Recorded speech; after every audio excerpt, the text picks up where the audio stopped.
Nous sommes dans un monde en pleine évolution numérique et il est indispensable, sinon impossible aujourd'hui, d'évoluer sans l'IA.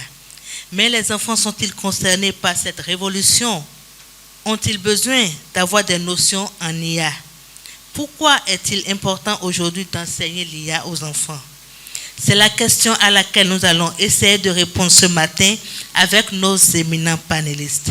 Mesdames, mesdemoiselles et messieurs, bonjour. Et bienvenue à Béné Excellence dans le cadre de ce nouveau numéro du magazine L'Invité, un numéro spécial dédié à l'EIA. Ce matin, nous allons aborder une question importante sur l'enseignement de l'IA aux plus jeunes. Mais pour animer ce numéro du magazine L'Invité, je ne serai pas seule. Je serai accompagnée de la charmante Bénédicte Lovy. Elle est data scientist, formatrice à l'EIA, animatrice à PIAS et co-animatrice dans le cadre de cette séance.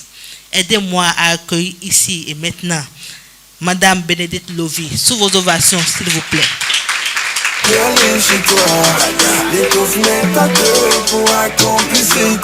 Bonjour la charmante Bénédicte. Bonjour Madame Larissa, c'est un plaisir pour moi d'être là. Bonjour à tous.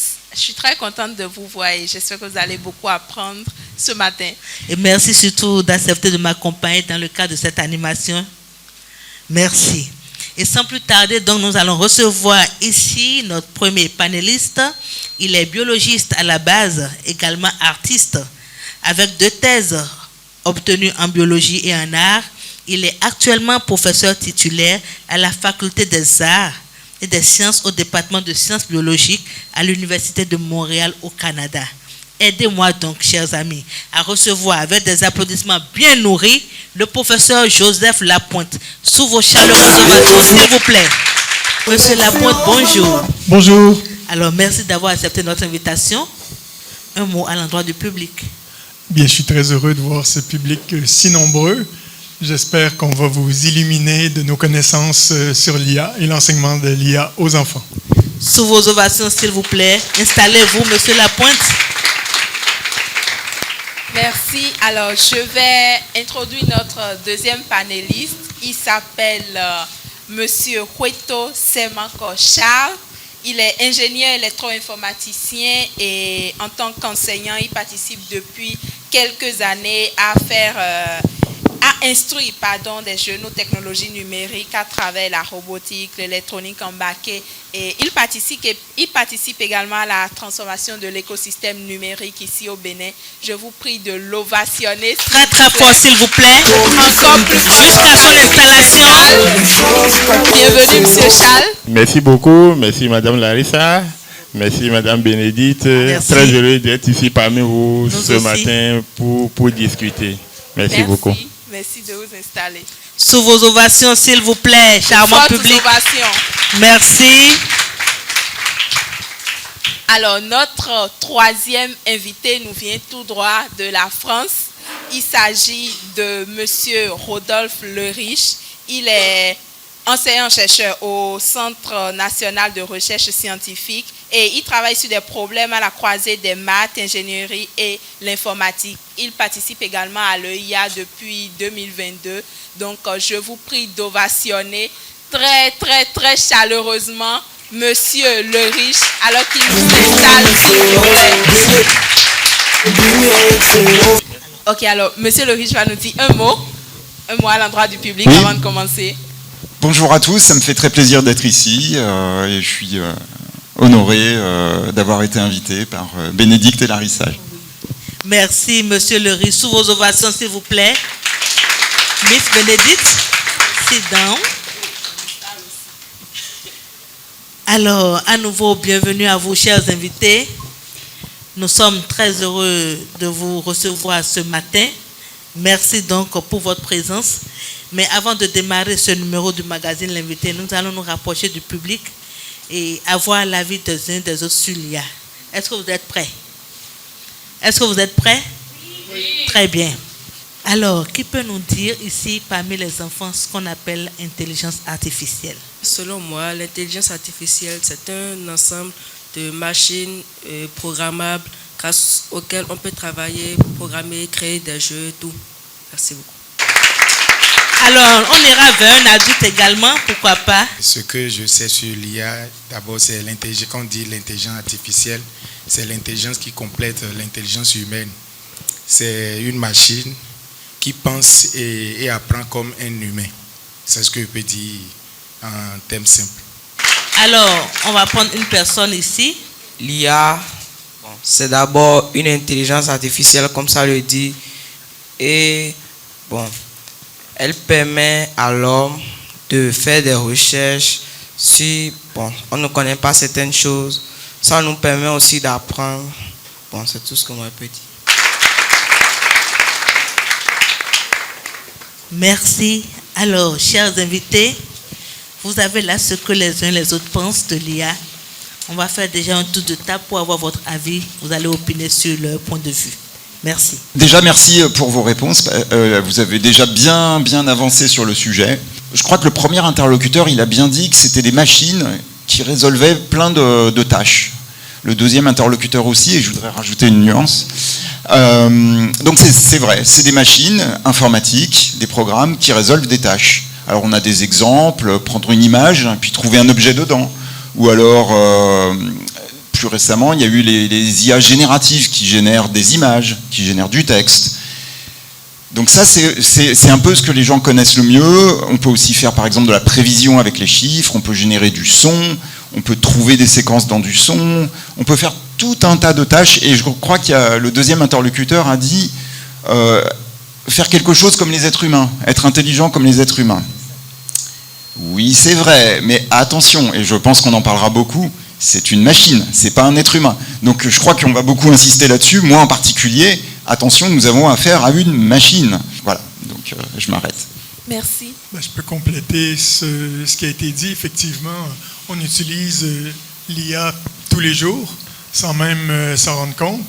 Dès lors qu'on entre dans le monde numérique, dès que vous ouvrez votre tablette, votre portable, votre ordinateur, l'IA est avec vous. Il ne faut par contre pas oublier, et je répète ce que mon collègue vient de dire, que ça reste quand même une machine. L'IA ne pense pas, l'IA ne réfléchit pas, l'IA ne fait que reproduire ce qu'on lui a montré. L'IA reproduit à partir des jeux de données, à partir desquels on l'a entraîné. Donc si on va dans un outil d'IA pour faire des images et qu'on lui dit « Est-ce que tu peux me faire une représentation du village de Ganvier dans le style de Picasso ?» Eh bien, c'est que l'IA a appris à partir de l'ensemble de toutes les œuvres de Picasso pour être capable de le reproduire. Quand on lui demande de faire quelque chose qui est complètement original, c'est un petit peu plus difficile parce qu'elle ne peut qu'apprendre ce qu'on lui a montré. Donc, il faut toujours garder en tête qu'il y a des biais à l'IA et ces biais-là ne font que reproduire ceux qui existent dans la société.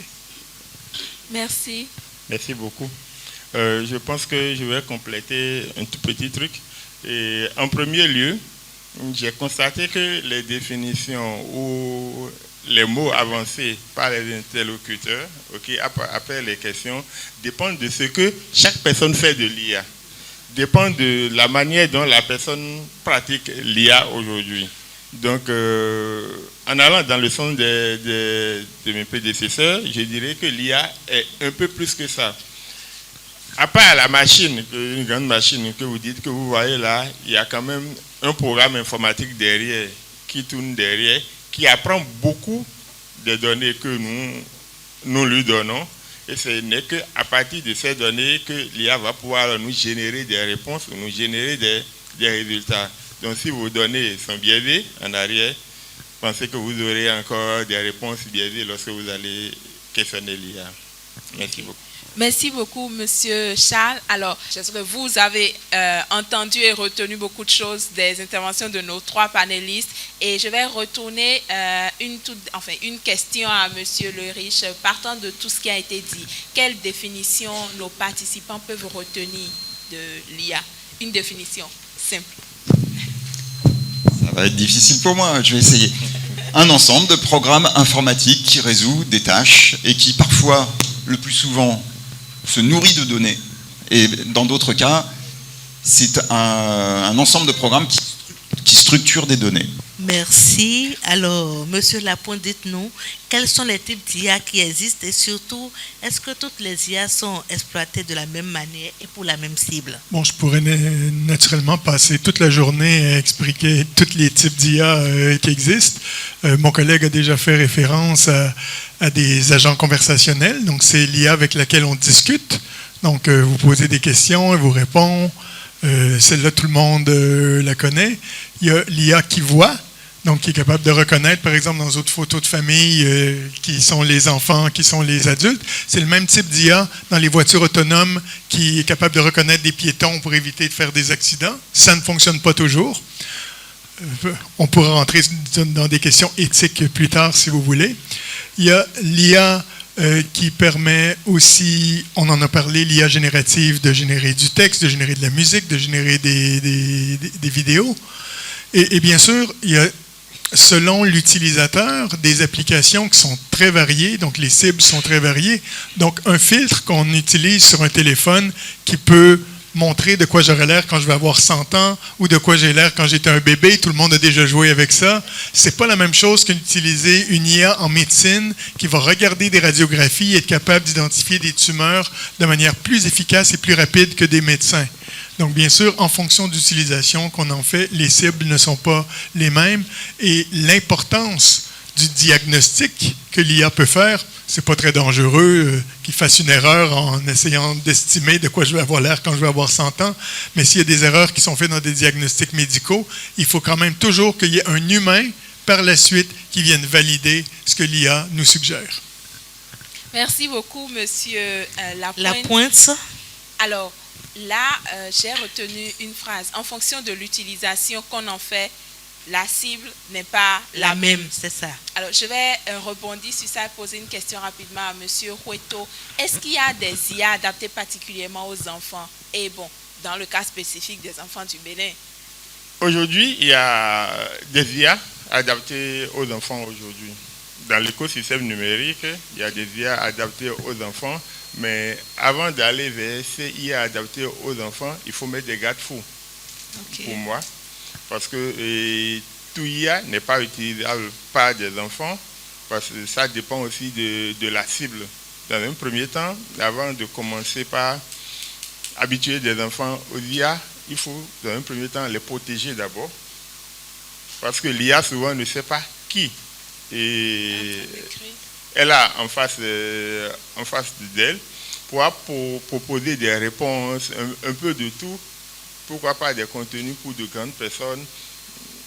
Donc c'est un peu là qui a le piège. Donc il y a des IA bien adaptées aux enfants, pour les aider par exemple à apprendre, par exemple pour les aider à réviser une leçon, à réviser des notions mathématiques, ainsi de suite. Maintenant, venons dans notre écosystème au Bénin. C'est vrai qu'il y a beaucoup de progrès. Il y a beaucoup de progrès en cours actuellement pour pouvoir créer ne serait-ce que des IA adaptées à nos réalités, à une réalité locale et par rapport aux enfants. Mais nous n'avons pas, pour le moment, à ma connaissance, des résultats assez évolués, mais quand même en local. Et à travers des initiatives comme le IA, il y a quand même des IA proposées pour résoudre des problèmes liés aux enfants.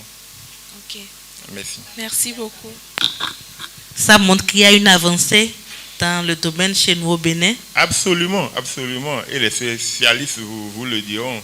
Le Bénin il y a 5 ans, 6 ans, en IA c'est plus le même Bénin qu'on a aujourd'hui. C'est ça. Mais nous pouvons applaudir pour tous ceux qui travaillent à cette avancée-là. Ouais. Merci. Alors, Monsieur Lapointe, je reviens toujours avec vous. Parlez-nous un peu de la réalité d'enseignement de l'IA aux plus jeunes au Canada. Est-ce qu'il y a des écoles qui forment les enfants amoureux de l'intelligence artificielle chez vous au Canada? La réponse courte est non. J'ai fait une recherche grâce à l'IA, savoir s'il existait des écoles qui se spécialisaient en IA, et il n'y en a pas. Par contre, c'est une question qui intéresse le ministère de l'Éducation depuis des années, en particulier en faisant des propositions pour encadrer l'enseignement de l'IA, et particulièrement les agents conversationnels. On sait tous que les enfants peuvent être tentés facilement d'utiliser l'IA pour faire du plagiat ou pour tricher à des examens ou pour faire leurs travaux. Donc, il y a une forme d'encadrement explicite qui a été proposée par le ministère de l'Éducation. Par contre, il existe plusieurs associations qui donnent des cours de formation à l'IA, à la robotique, des camps technologiques, des camps scientifiques, des musées technologiques qui invitent des enfants en leur donnant des bases de programmation. Et souvent, en quelques heures à peine, ils sont capables de développer des petites applications qui permettent d'utiliser l'IA, mais ce n'est pas spécifiquement intégré dans le programme du ministère de l'Éducation. C'est des associations, des musées qui font ça. Ok, merci beaucoup, M. Lapointe. Alors, nous avons, une idée de la réalité au Canada. La réponse est non, par rapport, au cas général, mais il y a des structures qui l'enseignent. Et maintenant, nous irons entendre la réalité en Europe avec M. Le Riche.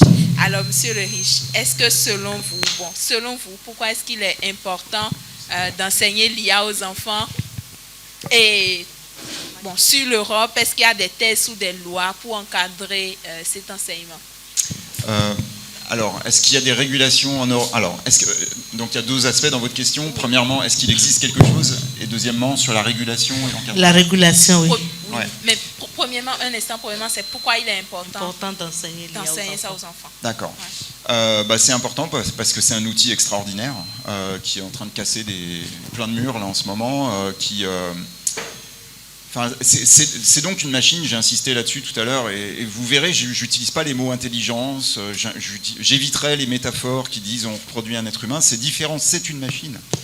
Donc voilà, donc là je rabaisse l'IA, mais maintenant je vais la remonter très haut et je vais dire attention, c'est une machine extraordinaire.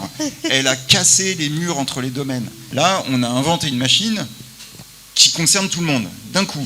Donc ça, c'est vraiment une révolution. Donc tout le monde est embarqué désormais. Tout le monde est embarqué, y compris les enfants. Donc les enfants vont... Il n'y a pas dit je n'aime pas, non? Il n'y a pas dit qu'on n'aime pas, hein? On est embarqué qu'on le veuille ou non. On est embarqué qu'on le veuille ou non, c'est une invention qui va changer les choses. Voilà. Donc, donc les enfants sont concernés comme tous les citoyens et donc ils vont pouvoir s'en servir pour apprendre. Ils vont pouvoir s'en servir. Pourquoi? Parce que quand ils ont appris quelque chose, ils peuvent par exemple générer des questions-réponses, vérifier qu'ils ont bien compris. Ça, c'est une chose. Après, il y a des enfants peut-être qui sont malvoyants, malentendants, etc. Et donc, ils vont pouvoir jouer sur l'intermodalité, faire traduire un texte en son, faire traduire des sons en texte, changer de langue, dire « j'ai pas bien compris, est-ce que tu peux m'expliquer autrement ?» Donc ça, une machine, une IA, le fera très bien. Il n'y a pas de problème. Alors très bien, elle le fera assez bien. Pas forcément aussi bien qu'un prof, parce qu'il se passe d'autres choses quand on discute avec un être humain. Il y a l'identification, il y a la relation entre les gens qui peuvent venir nourrir le cœur, et c'est important aussi. Ça, une IA ne le fera pas très bien, elle ne le fera jamais très bien d'ailleurs. Tous les cadres réglementaires actuels visent à encadrer ça parce qu'il y a un danger associé, qui est que les enfants arrêtent d'apprendre. Et donc ça, c'est vraiment le danger, il a été identifié partout. Et en Europe particulièrement, puisqu'il y a un truc qui s'appelle la réglementation européenne sur l'IA qui vient de sortir, qui est mise en place en août ici, et qui dit attention, il y a des IA dangereuses, enfin à haut risque, on dit à haut risque, qui concernent différents domaines, la santé bien sûr, qui concernent par exemple l'évaluation du prix de l'immobilier, les affaires juridiques, et aussi l'apprentissage des enfants. Et pourquoi? Parce qu'on veut que les enfants ils continuent à apprendre par eux-mêmes, qu'ils sachent des choses, qu'ils ne deviennent pas quelque part les esclaves de la machine. Donc les enfants, retenez bien ce message-là, n'utilisez pas trop l'IA, apprenez par vous-même, résolvez les problèmes par vous-même. C'est encore plus important qu'avant. Alors, comment réussir à transmettre les notions d'IA aux enfants tout en utilisant des stratégies qui leur donnent des limites à travers les séances de sensibilisation sur l'importance à utiliser de façon raisonnable l'outil qui est l'IA? Parce que comme M. Lapointe parlait tout à l'heure, comme M. Le Riche parlait tout à l'heure, il a dit que l'utilisation de l'IA par les enfants, ce n'est pas seulement genre par ici, mais c'est un peu partout. Et ici, il y a plein de gens certainement qui ont déjà utilisé ChatGPT pour faire leurs exercices et tout. C'est On évident. vous connaît et vous souriez même. Donc voilà, Monsieur Charles va nous donner quelques conseils. Quelques stratégies à utiliser? À mon avis, tout cela passe d'abord par l'encadrement. Très bien. Le premier filtre est les parents. À travers l'outil que nous mettons dans la main de nos enfants, que ce soit les appareils connectés que ces enfants utilisent déjà pour accéder aux IA, pour faire des recherches. On parle des téléphones là. Oui, les téléphones. Donc, dans un premier temps, il faut que tous ces équipements soient sous contrôle parental. Donc, pouvoir contrôler. Et pouvoir, alors aussi, s'il le faut, programmer ces équipements ou limiter l'accès à un certain nombre d'IA. Donc, il faut que les enfants aient accès qu'à des IA approuvés, et surtout pour leur niveau. Donc, venons dans un second temps vers l'enseignement, comment les amener à utiliser un peu l'IA sans de la dérive. Je dirais dans ce sens que, après la responsabilité des parents, il faut sensibiliser les enfants. Il faut, dès le bas âge, leur faire comprendre que l'IA a des limites et que tout ce qu'il y a derrière l'IA n'est pas, je dirais pas, n'est pas bon, mais il faut prendre ça avec beaucoup de pincettes. S'ils ont des doutes, se référer à leurs enseignants, aux parents, aux personnes un peu plus âgées, avant même l'interprétation d'une certaine quantité de données provenant de l'IA. Est-ce qu'on peut ovationner, s'il vous plaît, pour nos panélistes, cher public? Merci. Alors, monsieur, est-ce que vous avez idée de dispositions prises aujourd'hui par l'État ou différentes organisations pour accompagner les enfants africains, béninois en particulier, à ne pas rester en marge de la révolution technologique? Bien sûr que oui. Il y a beaucoup de choses qui sont en train d'être faites actuellement par nos gouvernants. Je resterai beaucoup plus en local. Et vous n'êtes pas sans savoir que tout récemment, nous avons un ministre chargé de l'IA. Ça montre combien de fois les gouvernants ont à cœur cette technologie, veulent l'intégrer, pourquoi pas beaucoup de choses. Donc ça nous permettra quand même d'avoir une très bonne stratégie et de l'IA à l'instar d'autres pays. Donc beaucoup de choses sont en train d'être faites, même si les résultats ne sont pas encore très visibles et très probants. Donc, laissant un peu les gouvernants, je reviens un peu chez nous ici, à BE par exemple, l'initiative de l'EIA, et de l'EIA Junior, où la Fondation Vallée est venue et ses partenaires s'efforcent chaque jour à intégrer un peu l'IA, à apprendre à nos enfants de l'intelligence artificielle. Alors, cette question s'adresse à M. Lapointe et M. Le Riche. Dites-nous, est-ce que, au vu de vos observations en participant à l'EIA, on peut dire aujourd'hui que les enfants africains ont atteint un niveau acceptable parlant de connaissances en IA? Merci, c'est pas la question la plus simple pour des gens de l'extérieur, mais du coup on a un regard extérieur. Alors moi je connais le Bénin à travers l'EIA principalement. Très bien. Alors je peux quand même dire quelque chose parce que c'est quelque chose cette EIA. C'est ça. Ici il s'y passe vraiment beaucoup de choses. Alors premièrement l'enthousiasme. Je pense qu'il y a vraiment un enthousiasme marqué et il faut le garder, c'est génial, c'est une très grande chance pour le Bénin. Et les pays environnants d'ailleurs, puisqu'à l'EIA, il y a aussi des invités qui viennent de toute l'Afrique équatoriale, et même jusqu'à Madagascar d'ailleurs. Et donc voilà, donc cet enthousiasme, il faut le garder. Moi je pense que l'avenir, il peut être en Afrique, si vous gardez cet enthousiasme. Et évidemment, comme je ne dis jamais des choses simples, je vais associer ça à la condition de ne pas être que des utilisateurs des IA. Il faut absolument que parmi vous, il y ait des gens qui comprennent comment ça marche, qui en programment. Il faut de la souveraineté. Il va falloir que très vite l'Afrique commence à proposer des programmes qu'elle développe elle-même. Et ça, j'y crois aussi. mais c'est très important. C'est fondamentalement important, en fait. Ne pas être que des utilisateurs des IA, c'est important. Et c'est face à cela, justement, que cette initiative est née, pour permettre quand même aux jeunes Africains d'être outillés. C'est bien ça. Merci à vous, Monsieur Le Riche. Monsieur Lapointe, votre regard. Moi, tout comme mon collègue, je crois que c'est la deuxième fois, tous les deux qu'on participe à l'EIA. Donc, j'ai pu avoir un peu de recul. C'était il y a 2 ans et là, je reviens. Et cet enthousiasme-là n'est que renouvelé à chaque fois. Il y a effectivement une curiosité que je ne vois pas toujours chez mes étudiants en Amérique du Nord. Il est vrai que la souveraineté est très importante et de ne pas être uniquement des utilisateurs de l'IA, mais même si on est des utilisateurs de l'IA, de comprendre ce qui se cache sous le capot. C'est pas une boîte noire avec le génie qui est dans la bouteille. Il faut comprendre comment fonctionne l'IA.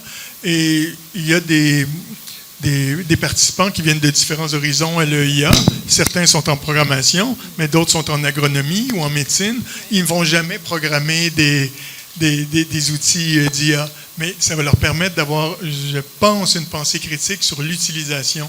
Donc, je pense qu'il faut toujours, dans ce type de formation-là, apprendre comment ça fonctionne, comment éventuellement devenir des programmateurs, devenir des utilisateurs avisés, mais toujours garder un esprit critique. Merci à vous, chers invités. Nous sommes donc au terme de cette première partie du magazine L'Invité. Est-ce que nous pouvons ovationner, mais vraiment ovationner très très fort pour nos panélistes?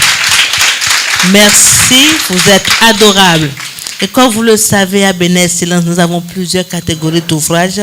Les ouvrages sur l'intelligence artificielle ne font pas exception. Nous allons donc ouvrir la table de livres pour faire un choix de livres.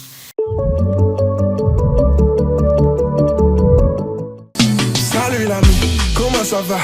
Bienvenue à Bénin Excellence. On a des livres, fais de ton choix pour peaufiner tes compétences. Retour donc sur ce plateau. Et donc, nous allons écouter nos panélistes. Ils ont fait des choix de livres. Et on va leur demander ce que ça leur inspire d'avoir ça dans nos réunions à Bénin Excellence. Qui va commencer l'exercice? Monsieur Hueto. Alors, vous avez choisi quel livre déjà? Merci beaucoup, Madame Larissa. Oui. Le livre que j'ai choisi s'intitule « L'intelligence artificielle générative pour les nuls ». On peut montrer à la caméra, s'il vous plaît. Alors, ça vous inspire quoi d'avoir ça dans nos réunions? Comme inspiration, je dirais, en lisant juste la 4e. Bien sûr. La 4e page du livre, ça me dit que on peut se retrouver à un moment donné à la croisée entre la génération, comme le disait le professeur tout à l'heure, des vidéos, des images, du texte et de la technologie. Donc, via le contenu de ce livre pourra alors embarquer les lecteurs dans cet univers extraordinaire où l'imagination n'est plus un secret. Monsieur Hueto a parfaitement réussi l'exercice. Est-ce qu'on peut ovationner pour lui, s'il vous plaît? Merci. Alors, avant de poser la même question à Monsieur Le Riche, je vais vous demander quelque chose. Qui a déjà lu un livre du début jusqu'à la fin? Levez vos mains, je vais voir. Ils sont nombreux. Ah, ok, vous êtes nombreux. Parce qu'il y a quelque chose qui m'a fait rire tout à l'heure. Quand on était vers la table, il y a un tout petit livre, en fait, le plus petit. Je l'ai prié, je l'ai dit, bon, j'aime bien ce livre. Et là, je vois Monsieur Le Riche choisir le plus gros. Et je demande à Madame Larissa, est-ce qu'il y a des gens qui lisent des livres gros comme ça? Elle dit, oui, ils sont très cultivés. Bon, voilà. Donc, je vais poser la question à Monsieur Le Riche. Qu'est-ce que ça vous inspire de voir ces livres dans nos réunions à Bénin Excellence? C'est quel titre déjà? Le titre? Alors, le titre, c'est Apprentissage artificiel, concept et algorithme de Bayes à Hume au deep learning. C'est compliqué, hein? Voilà. Alors, vous avez tout compris parce que je l'ai pris parce que c'était le plus gros. Je n'ai rien compris du tout.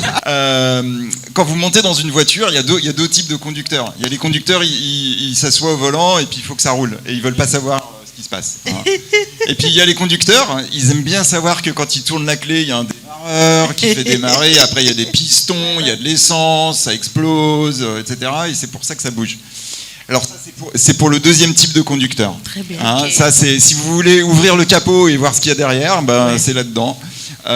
Et alors c'est pour les très grands enfants, hein, c'est pour... La curiosité, c'est- ceux qui sont curieux. C'est pour ceux qui sont curieux et puis ceux qui vont finir le lycée, voilà.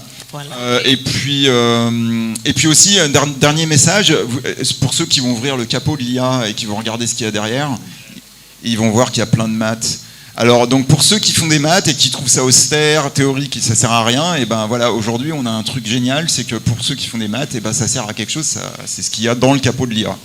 Voilà. Merci, monsieur le riche. Ça s'ovationne, s'il vous plaît, parce qu'il a parfaitement réussi la De réussite. fortes ovations.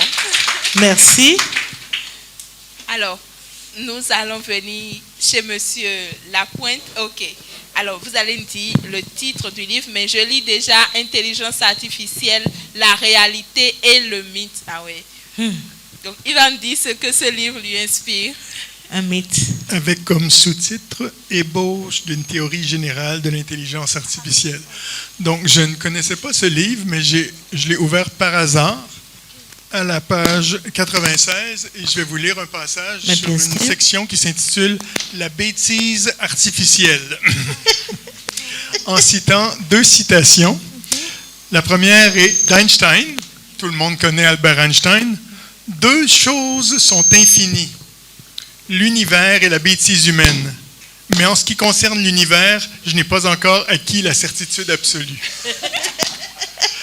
La deuxième citation que j'utilise à l'université auprès de mes étudiants vient d'un ouvrage qui s'appelle « La loi fondamentale de la stupidité humaine » et le livre commence avec cette phrase. « Chacun sous-estime toujours le nombre d'individus stupides existants dans le monde. » Alors, dans ce livre, on s'intéresse à l'intelligence artificielle, à la bêtise artificielle. On s'intéresse surtout aux impacts sociétaux de l'utilisation de l'intelligence artificielle. Ce qu'on oublie souvent, c'est que derrière ces algorithmes-là, il y a des humains. Derrière ces algorithmes-là, il y a des centres de données qui sont alimentés par de l'électricité et qui consomment beaucoup d'eau. Et donc, l'IA a un impact sur la société au point de vue environnemental. Elle a un impact sur la société au point de vue humain aussi. Il ne faut pas oublier que derrière ces machines-là, eh bien, le mythe est véritablement vrai. Merci au professeur Lapointe et merci pour cette explication. Est-ce qu'on peut ovationner pour lui, s'il vous plaît?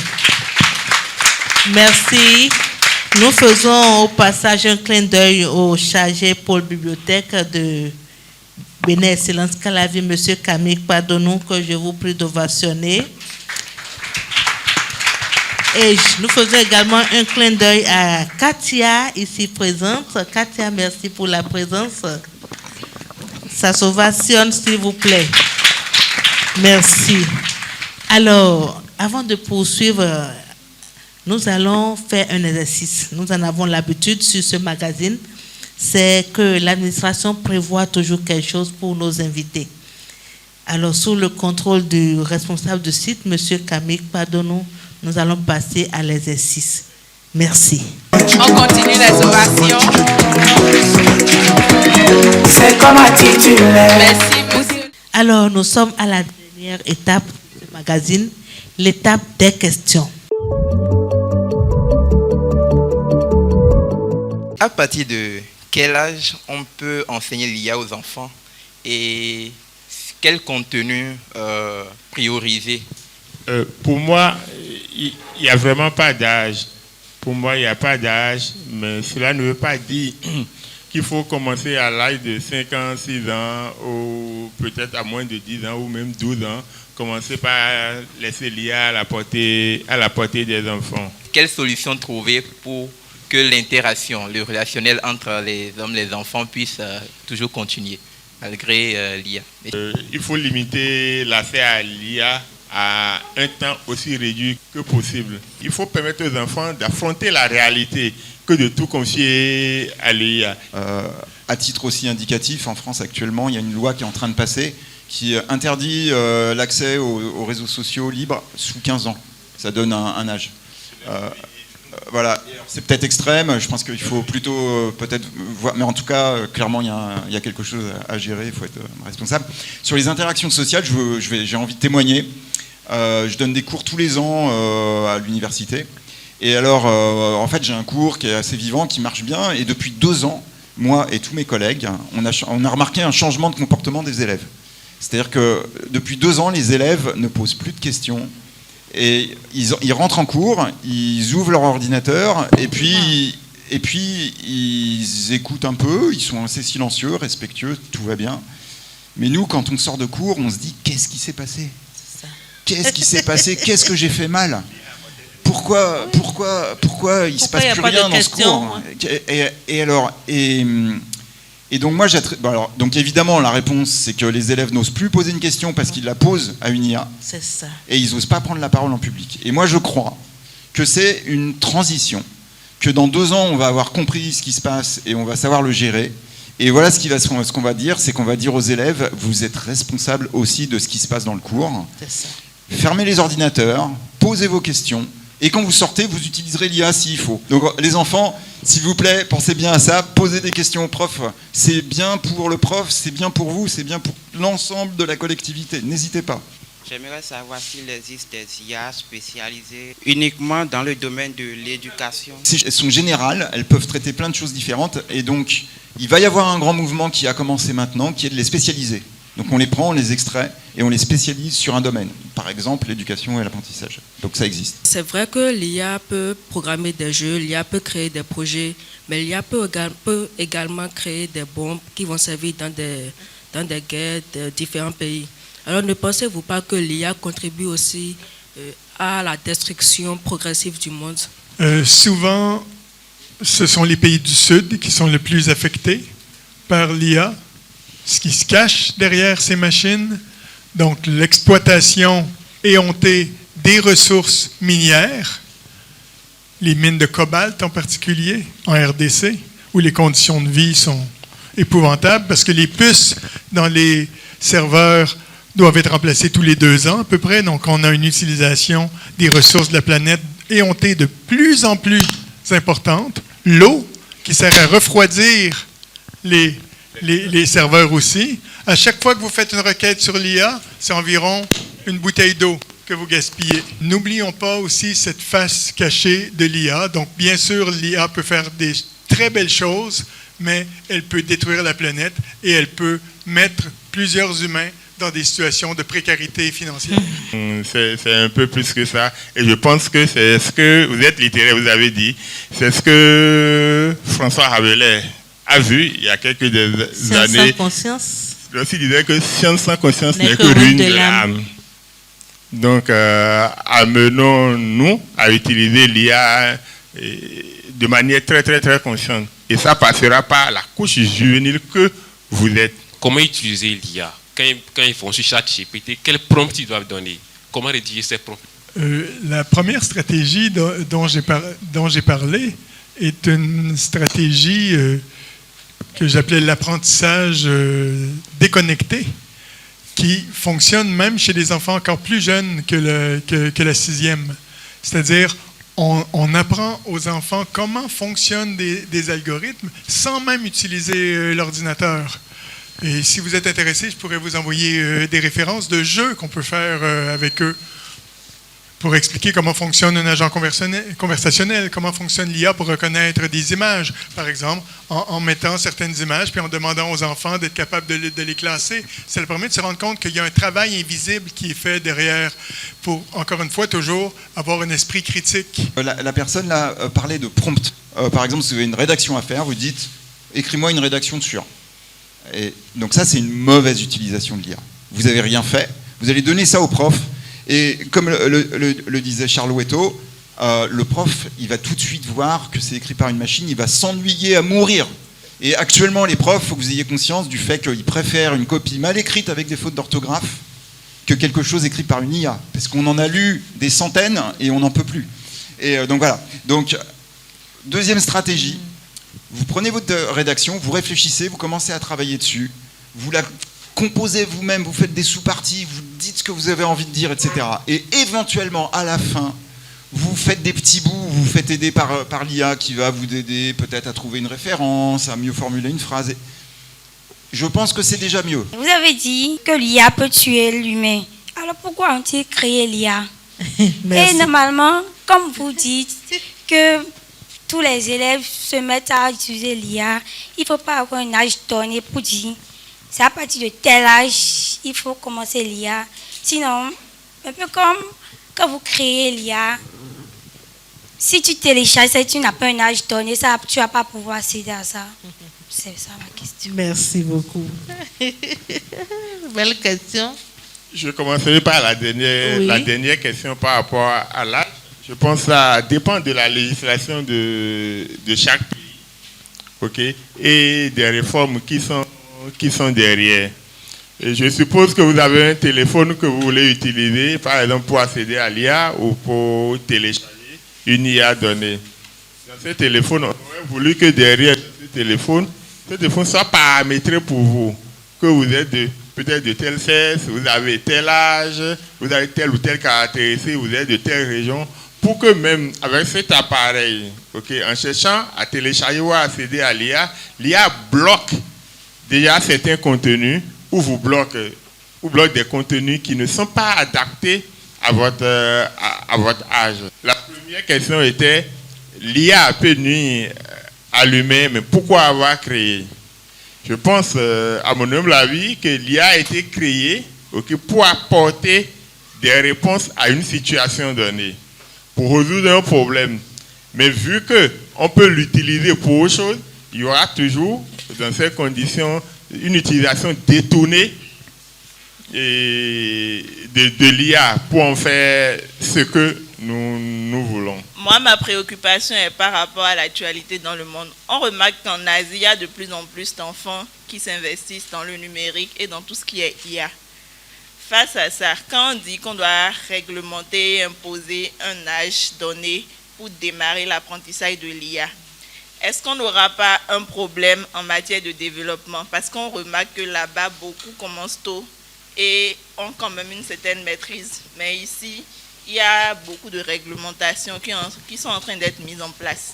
Est-ce qu'il n'y aura pas un impact sur le développement du pays? Limitation de l'âge par rapport aux IA, moi je vois en cette question deux volets. Ma limitation principale, c'est par rapport à l'utilisation d'IA générative créée pour une utilisation ou pour une autre. Donc c'est ma première limitation. Ce n'est pas la même limitation lorsqu'il fallait alors apprendre l'IA aux enfants. Je peux peut-être limiter l'accès au LLM à un enfant de moins de 15 ans, mais dans le même temps, si je peux utiliser des outils comme Scratch par exemple, adaptés aux enfants, pour apprendre à un enfant de 10 ans comment programmer une petite IA pour répondre à des problématiques de son niveau, moi je ne suis pas contre. Merci à vous, M. Pouetto. M. Le Riche veut compléter quelque chose? Alors, éventuellement, j'entends dire, je ne sais pas si c'est vrai, mais en tout cas ça se dit dans le milieu, que les enfants des patrons de la Silicon Valley qui ont créé ces grandes machines, ils interdisent à leurs enfants de toucher un ordinateur avant 15 ans. Voilà. Donc ça, c'est à titre informatif. C'est peut-être un peu exagéré, mais ça ne doit pas être loin d'être vrai. Donc je ne pense pas que la question, ce soit de commencer tôt. La question, c'est d'avoir appris à être quelqu'un d'intelligent. Et puis, après évidemment, dans un pays en voie de développement, il y a la question de l'accès à l'informatique, à Internet, qui est une question plus globale. Et ça, il faut l'avoir. Mais encore une fois, je ne pense pas que la précocité soit un vrai atout. Je pense presque qu'au contraire, si vous allez doucement et que vous contrôlez vos rituels de déconnexion, vous serez plus intelligent, vous maîtriserez la machine, vous aurez des meilleures idées et vous serez moins des utilisateurs, et c'est là où vous aurez une vraie contribution. Merci. Alors, Monsieur Lapointe, il faudrait dire quelque chose. Ok, merci beaucoup pour vos différentes interventions. Alors, avant de passer à la toute dernière étape, j'aimerais rajouter quelque chose rapidement pour répondre à la question de Madame Lidvine. En vrai, quand on parle de l'utilisation de l'IA genre un peu comme en Asie, en Afrique. Pour moi, c'est deux volets différents. Les autres, les autres commencent par l'algorithmique. Comment écrire un algorithme, comment développer tel outil. Mais ici, dans nos milieux, quand on parle d'utilisation, c'est beaucoup plus orienté LLM, ChatGPT, poser des questions, avoir des réponses. Donc, c'est deux univers très différents. C'est quand les panélistes étaient en train d'intervenir tout à l'heure, quelque chose m'est passé par l'esprit. TikTok, vous savez, TikTok qui a quitté la Chine. Apparemment, bon, j'ai des amis là-bas qui m'ont dit qu'apparemment on ne peut pas utiliser ça pendant plus de 2 heures la semaine ou quelque chose comme ça. Cadré. Mais ici, regardez, et en plus tu ne peux pas poster de contenu non éducatif sur TikTok quand tu es en Chine. Donc tout contenu que tu postes doit être éducatif. Ok, et mes amis, on poste quoi sur TikTok ici? Déjà les gens sont en live de 6h à 6h, donc 24 heures, H24 ils sont en live. Ils prennent leur téléphone, bonjour, moi je suis à tel endroit. Quelque chose de pas utile. Tout, en fait, tout d'inutile. Genre, ou tout ce qui peut rester dans l'intimité, parfois on met ça sur TikTok et c'est un véritable problème désormais. Juste pour avoir de la visibilité. Donc, la question n'est pas vraiment genre quel âge, etc. Mais comme les panélistes ont su si bien le dire, c'est l'usage qu'on en fait. Quand les inventeurs ou quand les créateurs proposent un usage assez bien pour ça, les autres maintenant c'est genre voilà quoi, tout ce qu'ils veulent, etc. Donc c'était un peu mon apport. Merci pour cet apport très important, Bénédicte.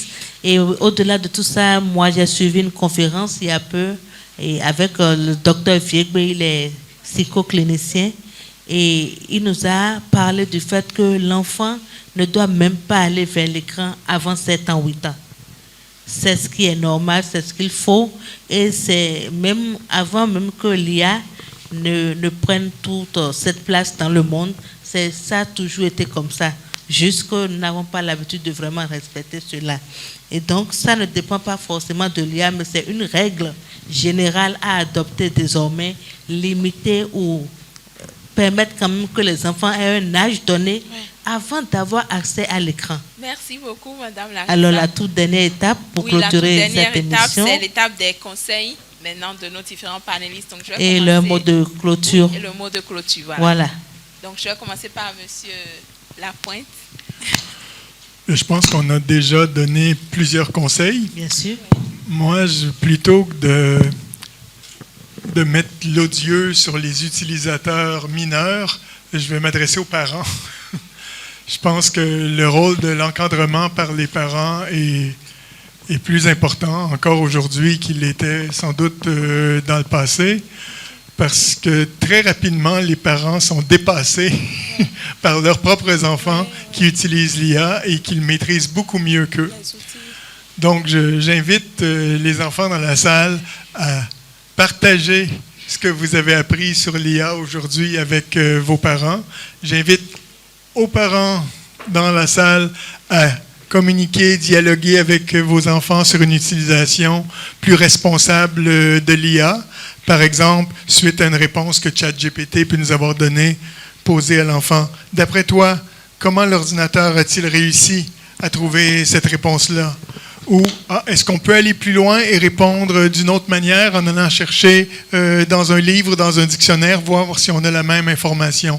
Donc, montrer qu'il y a d'autres modalités de connaissance et d'autres modalités d'apprentissage. Et je pense qu'il faut développer ce discours d'aller-retour entre les enfants et les parents. Merci, monsieur. Est-ce qu'on peut ovationner pour monsieur Lapointe, s'il vous plaît? Merci. OK. Alors, nous allons passer à monsieur Le Riche maintenant. Conseil et mot de fin. Oui, bah, effectivement, on a dit pas mal de trucs déjà. Voilà, utiliser l'IA, c'est incroyable comme truc. C'est vraiment, enfin moi, ça me bluffe tout le temps. Mais par contre, j'adore le mot rituel de déconnexion. Pratiquer des rituels de déconnexion, pratiquer des rituels de contrôle, des moments où vous n'utilisez pas. Donc apprenez à faire ça. Je pense que c'est très important pour les enfants. Pour les parents, ayez conscience qu'il peut y avoir derrière ces outils-là des entreprises qui veulent vendre des choses ou des groupes de pouvoir qui veulent imposer des idées.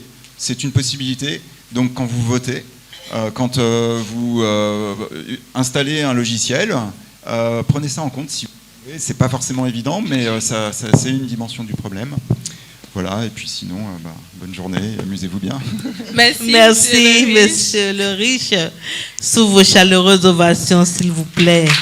Merci. Monsieur Cueto. Merci beaucoup, Madame Larissa. Moi, je dirais juste aux enfants et aux jeunes que comprenez que tout ce que les IA vous sortent comme réponse par rapport à vos questions ne sont pas des réponses absolues. Donc, les données générées par les IA sont à prendre avec beaucoup de pincettes. Apprenez toujours à challenger, à douter des réponses des IA à travers vos enseignants, vos parents qui vous conseillent. Et comme mot de fin, je ne ferai que vous remercier pour l'occasion. C'est tout un plaisir. Merci beaucoup. C'est nous qui vous remercions et on peut ovationner pour monsieur Cueto. Tout est si bien dit, on ne s'est pas ennuyé, n'est-ce pas, Bénédicte? Ah non, pas du tout. On n'a pas envie de quitter, mais là, nous sommes pris par le temps. Oui. Et moi, je retiens de tout ce qui a été dit que l'intelligence artificielle reste un outil extraordinaire. Cependant, il est important de cadrer son usage pour ne pas être juste des utilisateurs, mais pour pouvoir en profiter pleinement. C'est bien ça, si je me trompe. Oui. Alors, donc merci à vous, chers invités, pour le temps à nous consacrer. Merci pour la présence, pour ce moment formidable que nous avons passé en compagnie d'un charmant public très attentif. Ovationnez pour vous, s'il vous plaît, cher public. Merci. Et donc, c'est le moment pour nous de remercier également toute l'équipe qui travaille pour la réussite du magazine L'Invité. Merci au service audiovisuel, merci à la technique, merci à toute l'équipe de la bibliothèque Bénin Excellence de Calaviso-Gbadje qui nous accompagne. Merci à l'ONG Bénin Excellence, merci à la Fondation Vallée. D'ici là, portez-vous bien pour un autre numéro tout aussi intéressant. Merci, ciao. Bénin, excellence pour la promotion d'excellence dans notre pays par l'éducation.